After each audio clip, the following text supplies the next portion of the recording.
Welcome to the First Five, where we flip the script, find God in real life, and get your soul fed in just 5 minutes flat. No fluff, no filters, just straight truth that hits different. And trust me, heaven's got something to say today. This is word that walks with you to work, rides with you in traffic, and sits right in the middle of your living room chaos.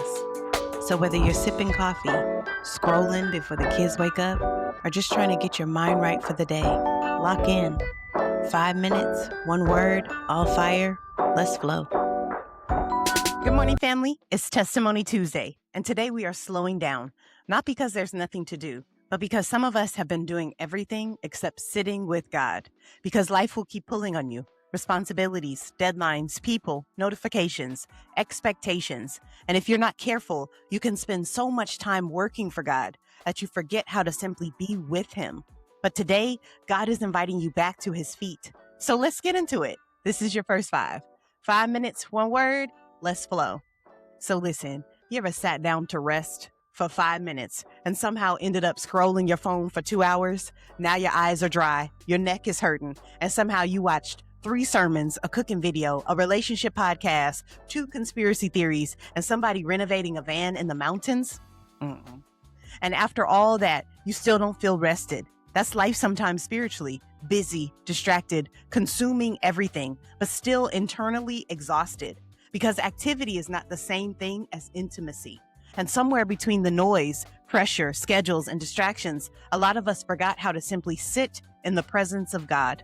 Teens like checking one notification and ending up on a completely different app 30 minutes later. Millennials like being constantly on, but emotionally drained all the time. Elders like learning that peace is found in presence, not constant productivity. So I titled today's message, At Your Feet.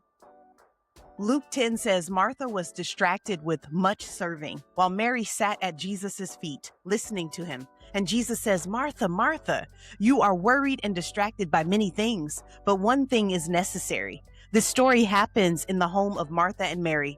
Hospitality was culturally important, especially when hosting a rabbi like Jesus. So Martha is not wrong for serving. The issue is not service itself. It's distraction, anxiety, and imbalance. Meanwhile, Mary takes the posture of a disciple at Jesus' feet. That was radical because women were rarely positioned publicly as disciples in that culture. Yet Jesus affirms her presence and says she has chosen the better part. This is Christ-centered discipleship. Jesus is not just calling people to work for him. He's inviting them into relationship with him. And honestly, culture rewards exhaustion. Hustle harder, stay busy, keep grinding. We've glorified burnout so much that rest almost feels irresponsible. But the kingdom says your value is not in constant productivity. Presence matters. Stillness matters. Communion with God matters. So let's talk truth. Distraction can pull you away from presence. The text says Martha was distracted by much serving. Sit with that.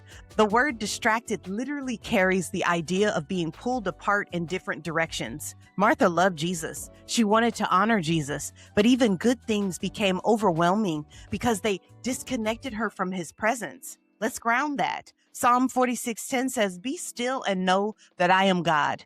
You can be spiritually active and still spiritually disconnected.